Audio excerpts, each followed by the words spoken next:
Dans cette présentation, je vais vous montrer comment VitiWin va vous aider à suivre la traçabilité de vos vins de manière simple, rapide et ludique pour être efficace et clair en cas de contrôle.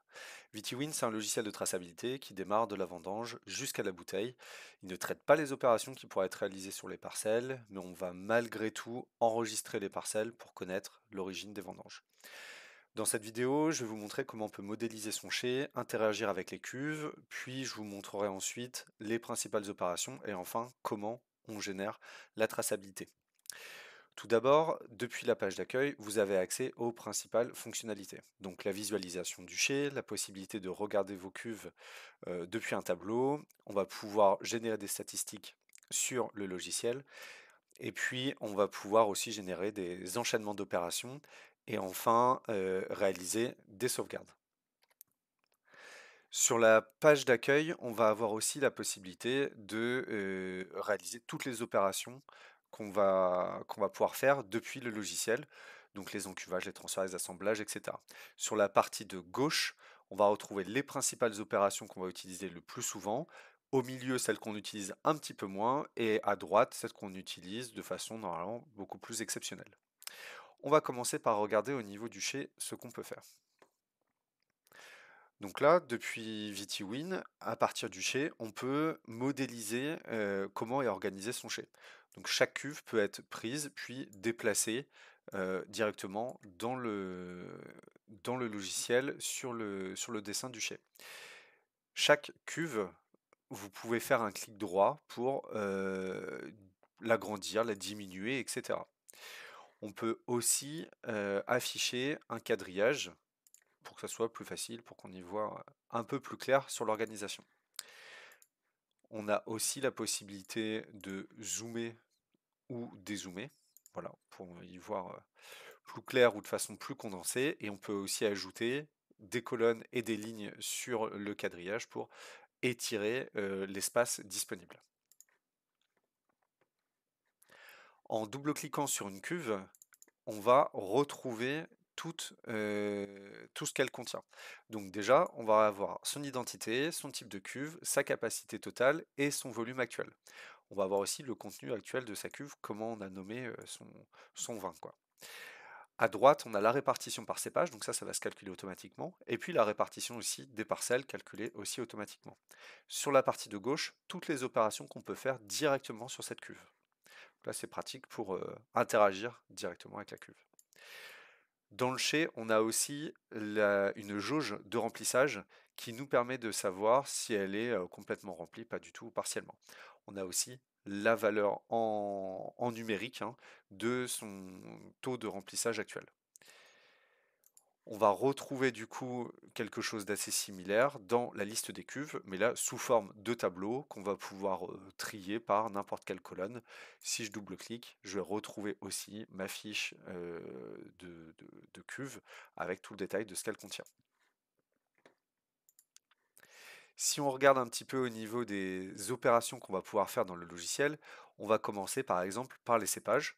Donc là, dans le logiciel, on va pouvoir renseigner tous les cépages que vous avez actuellement dans votre domaine.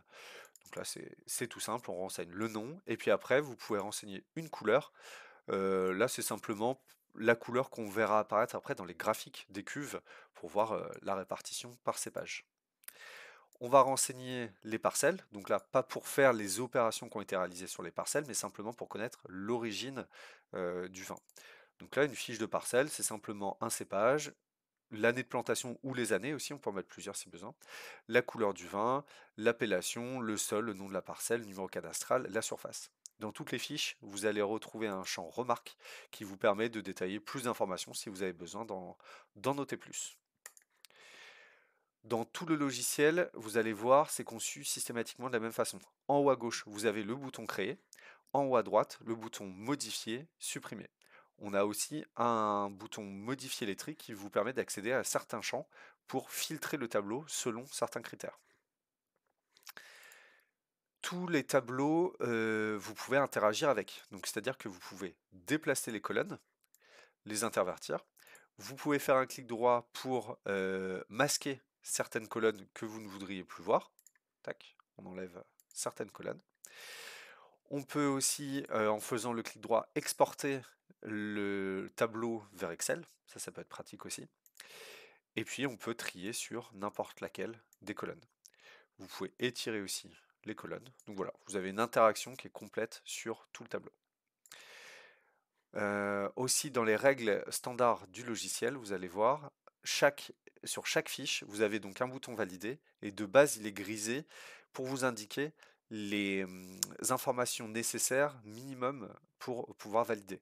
Donc là par exemple il nous indique que pour valider la fiche il nous faudrait au moins le cépage et la couleur. À partir du moment où ces deux informations là sont renseignées, on va avoir le bouton valider qui va devenir accessible.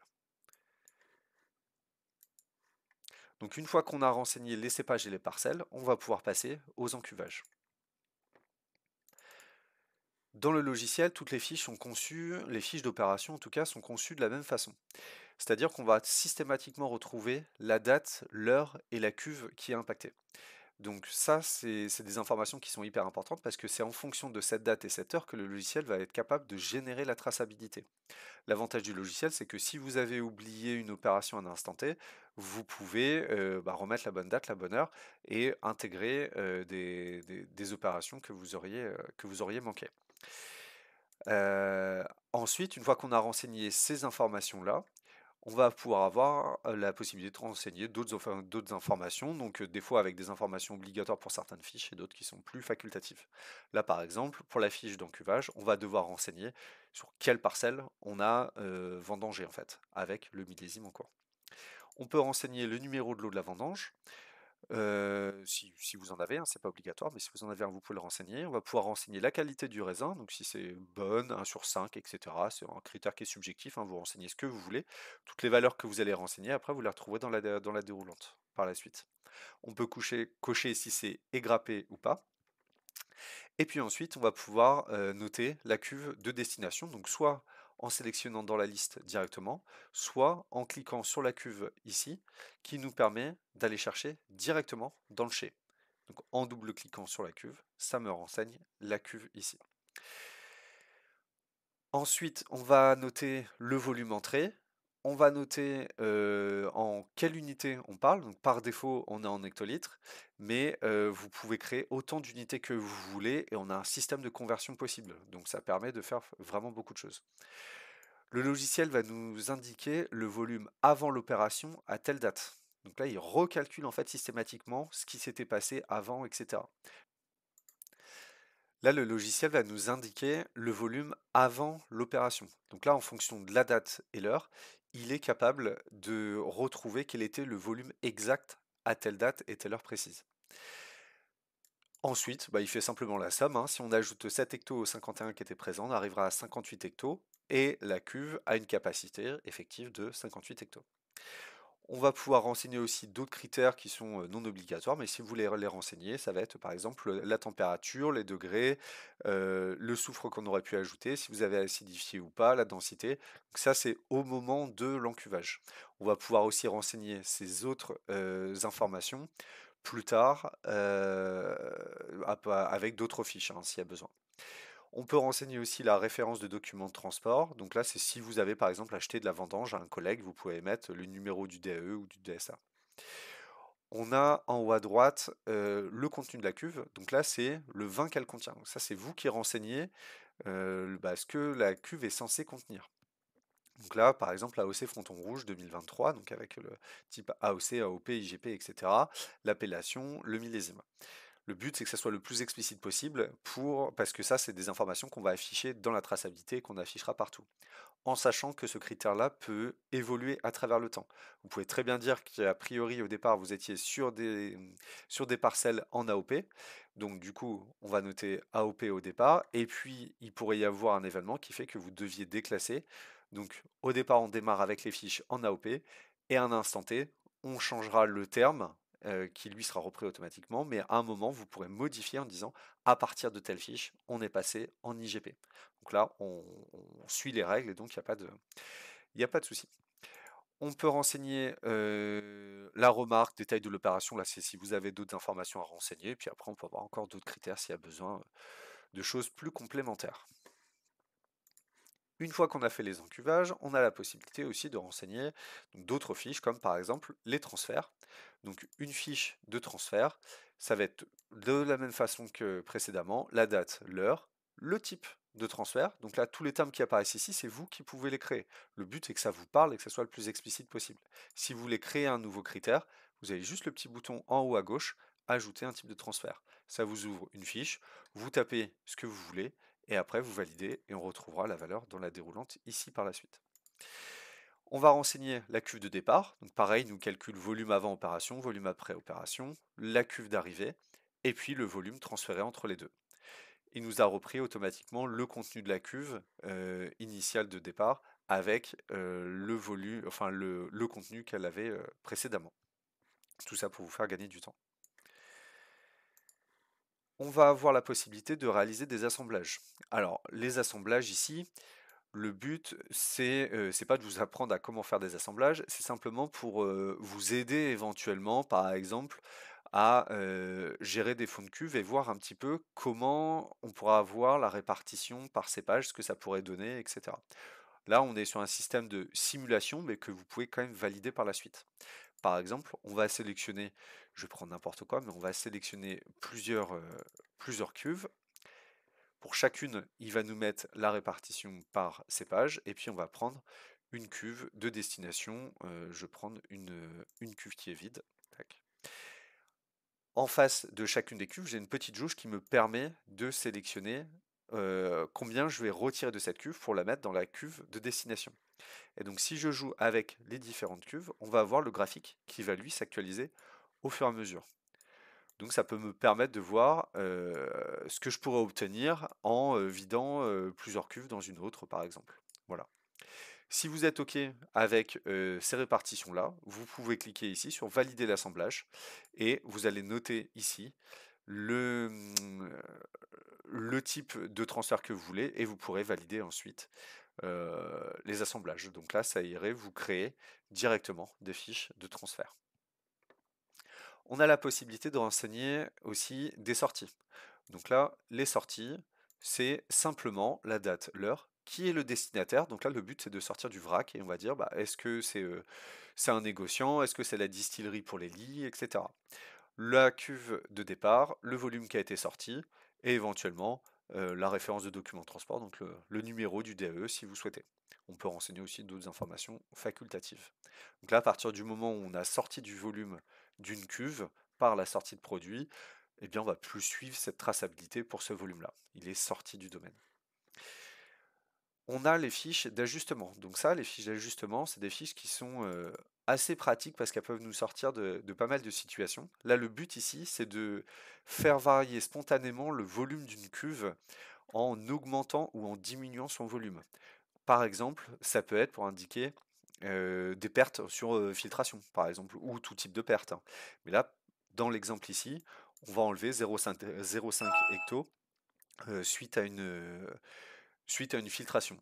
On peut avoir, si par exemple il y a eu des gros écarts de température, on peut renoter le nouveau volume avec à cause de la densité qui a augmenté, etc.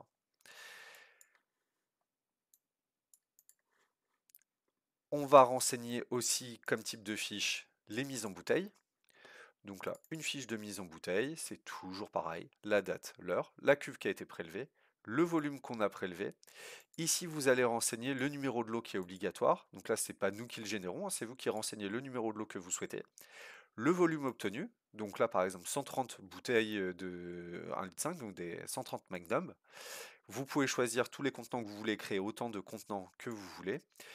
Il nous calcule, il nous fait la différence, il nous calcule le volume de perte. Et puis après, vous pouvez noter d'autres informations facultatives. Est-ce que c'était vous l'embouteilleur ou si c'était un autre fournisseur? Est-ce que vous avez injecté du CO2 au moment de la mise en bouteille? Est-ce que vous avez utilisé du matériel spécifique? Donc là, par exemple, pour ceux par exemple qui sont en conversion bio, vous pouvez indiquer les plaques de filtration qui ont été utilisées pour dire on a bien des plaques de filtration qui sont dédiées au bio et après on a des plaques de filtration dédiées au conventionnel, mais on a bien utilisé les bonnes pour telle catégorie. Et puis après, on peut noter aussi les produits utilisés, donc je sais pas, le nombre de, enfin les matières sèches, hein, le nombre de bouteilles, le nombre de capsules, de cartons, etc. Enfin bref, tout ce que vous voulez, vous pouvez les noter ici. Ensuite, on va avoir la possibilité de renseigner des ajouts d'intrants. Donc là, date, heure, cuve, comme d'habitude. Le produit qui a été ajouté, donc là, pareil, c'est vous qui pouvez créer tous les produits que vous voulez. On peut faire différentes familles, etc. Vous pouvez noter quel est le produit, le numéro de lot, la DLUO, DLC, etc., la livraison, zone d'origine, certificat. Bref, vous pouvez renseigner tout un tas d'informations sur les intrants que vous avez renseignés. Et puis après, vous notez le volume que vous avez renseigné dans la cuve. Donc là, vous pouvez écrire en kilos, en grammes par hecto, en grammes par litre, tout ce que vous voulez. Le but, c'est que ça soit clair pour vous. On peut renseigner ensuite les suivis de fermentation. Donc là, un suivi de fermentation, date, heure, cuve. La densité, la température. Éventuellement, on peut renseigner aussi la température de consigne, les sucres, température du chapeau, et puis les pratiques œnologiques que vous avez faites. Donc soit vous écrivez directement à la main ce que vous avez fait, donc ça on retrouvera ça sur la traçabilité, ou alors vous pouvez aussi cocher nous ce qu'on a préparamétré. Ça c'est simplement pour aller plus vite. Une fois que vous avez renseigné plusieurs suivis de fermentation pour une cuve, on a la possibilité, avec le gros bouton vert ici, de générer le graphique température densité. On peut aussi dupliquer la fiche pour aller plus vite, quand on est en train d'enchaîner suite en fermentation sur une semaine par exemple. Pour les analyses, on peut renseigner dans le logiciel différents types d'analyses. Alors soit les analyses de vinification, de maturité, de mise en bouteille. Donc là on sélectionne la date, l'heure, la cuve. Et puis après, nous on a renseigné plusieurs critères qui semblent les plus communs. Donc degré, sucre, acidité totale, pH, acide malique, etc. Le SO2 libre, total, actif, voilà. Et vous avez aussi la possibilité de renseigner 5 paramètres personnalisables en plus. Donc là, par exemple, on a mis Brett et vous avez le bouton en haut à gauche pour titre d'épargne perso. Là, vous pouvez renseigner le nouveau critère que vous souhaitez utiliser. Donc là, la première option dans le logiciel, c'est de ressaisir les valeurs que votre œnologue vous a envoyées. L'avantage de faire ça, c'est que vous allez retrouver toutes les valeurs renseignées dans un tableau que vous pourrez aussi exporter. Donc ça, si vous voulez faire après de l'analyse derrière, c'est intéressant. On a aussi le bouton modifier les tri qui vous permet de retrouver des analyses qui répondent à un ensemble de critères. Par exemple, je peux retrouver toutes les analyses dont les sucres sont supérieurs à telle valeur, dont l'acide lactique est inférieur à telle valeur, etc., etc. Sa première possibilité, on ressaisit les valeurs des analyses. L'avantage, c'est qu'on a toutes les valeurs dans le logiciel. L'inconvénient, c'est qu'il faut faire de la saisie. Deuxième possibilité, c'est qu'on peut renseigner directement les fichiers que notre œnologue nous a envoyés par mail, par exemple. Donc là, on note date, heure, la cuve impactée, le titre de l'analyse, donc là, l'analyse du labo par exemple, et là, on va rechercher sur notre ordinateur directement un fichier qui aurait été euh, envoyé par notre labo. Là, en enregistrant ça, le logiciel enregistre simplement le fichier. Il ne va pas analyser ce qui est inscrit à l'intérieur. Mais le fichier sera stocké. On en fait vraiment une copie. Donc à partir de là, si je clique sur ouvrir le fichier, le logiciel nous rouvre le PDF que notre labo nous a envoyé. On peut en plus réexporter le fichier pour le réenregistrer ailleurs s'il y a besoin. Voilà, donc ça c'est la deuxième possibilité, si on enregistre directement le fichier. L'avantage c'est qu'on n'a pas besoin de ressaisir les informations, donc ça va plus vite. L'inconvénient c'est qu'on n'a pas les résultats visibles dans le tableau. Donc voilà, chacun peut se positionner comme il veut, soit on saisit toutes les valeurs, soit on intègre le fichier, ou alors on peut même faire les deux, on saisit les valeurs et on intègre le fichier. Chacun fait comme il souhaite. Ensuite, on va pouvoir aussi renseigner des manipulations. Donc là, c'est simplement des critères en plus que vous pouvez renseigner. Voilà, c'est dire des actions que vous avez faites sur la cuve. Donc ça, c'est pareil, c'est vous qui les créez. Donc par exemple, on peut noter du bâtonnage, micro-oxygénation, des filtrations, etc. Voilà, c'est vous qui notez ce que vous souhaitez. Donc là, globalement, on a vu les principales opérations qu'on pouvait faire sur une cuve, en sachant que, je me répète, mais vous pouvez les faire directement depuis le chai, en allant directement sur une cuve. Si par exemple, sur cette cuve GVX8, je souhaite faire un ajout d'intrant, je clique ici, ma GVX8 est déjà sélectionnée, j'ai plus qu'à sélectionner le produit ajouté et le volume entré. Une fois qu'on a renseigné toutes ces opérations, on va pouvoir du coup générer la traçabilité. Donc la traçabilité, on peut la retrouver de différentes façons. Alors soit en partant d'une cuve, donc là si je regarde ma GVX8, j'ai tout en haut des menus qui me permettent de générer la traçabilité. Donc la première possibilité c'est traçabilité en liste. Donc là c'est un tableau en fait. Chaque couleur représente un type d'opération. On a le bouton légende tout en haut qui nous permet de savoir à quoi fait référence chaque couleur. Si je double-clique sur une ligne, je peux retrouver ma fiche avec tout ce que j'avais noté dedans. Ensuite, donc là, on est dans l'ordre. On va voir tous les mouvements qui ont été faits de cuve à cuve. Donc, je démarre bien de GVX8 et après, on va voir que GVX8, ma cuve d'apport, va arriver dans une cuve après principale sur GVX7. De GVX7, on est passé à GVX6, etc., etc. Jusqu'à la finalité qui peut être, par exemple, là, j'ai deux mises en bouteille avec de l'eau hein, sur des bouteilles et sur des magnums. Voilà. Donc, si je double-clique, je retrouve mes fiches de mise en bouteille. On peut avoir l'état de la cuve à l'instant T. Ça, c'est aussi intéressant pour voir comment comment ma cuve pardon, a évolué. Si je prends ma première opération au moment du premier encuvage avec la première parcelle, je vais voir que ma cuve a été rentrée à ce moment-là avec 38 hectos. C'est bien ce qu'on retrouve ici, on a bien 38 hectos. Si je regarde après, on a 1 hecto d'une autre parcelle. Tac, ça c'était pour avoir la fiche à l'instant T, eh bien on va retrouver 38 plus 1, on est bien à 39 hectos à ce moment-là. Et on va voir comment la répartition des cépages évolue. Je crois que je me trompe, voilà. Tac, répartition des cépages ici qui évolue avec le temps. Donc ça peut être bien pour voir comment évolue chacune des cuves en fonction des différentes opérations. On peut aussi décider dans la traçabilité de masquer certaines opérations. Si par exemple, si j'ai un contrôle, je ne vais peut-être pas forcément montrer les suivis de fermentation. Donc là, je peux décocher suivi de fermentation et on retrouve le tableau sans toutes les lignes en jaune. Tous les suivis de fermentation sont alors masqués. Voilà. On peut imprimer aussi du coup cette traçabilité avec tout le détail. Tout est noté en fait de toutes les informations principales sur ce qui s'est passé avec la date et l'heure à partir de telle date, etc. avec toutes les cuves impactées. Donc ça c'est la traçabilité en liste, c'est ce qui permet voilà, en cas de contrôle de ressortir les informations le plus rapidement possible. On a aussi la traçabilité en organigramme qui elle permet d'avoir une visualisation par colonne. Chaque colonne représente une cuve et on voit bien comment interagissent les mouvements. Donc là, on va voir qu'on passe de GVX8 à GVX7, puis sur GVX6, que ça revient sur GVX7, etc., etc., pour à la fin revenir sur GVX8. Sur chacune des cuves, on peut afficher la fiche d'opération et on peut aussi réafficher l'état de la cuve à l'instant T.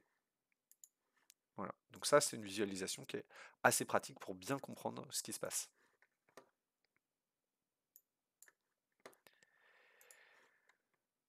La traçabilité, donc on peut la retrouver soit en partant directement des cuves, mais on peut aussi la retrouver à partir de n'importe quelle opération.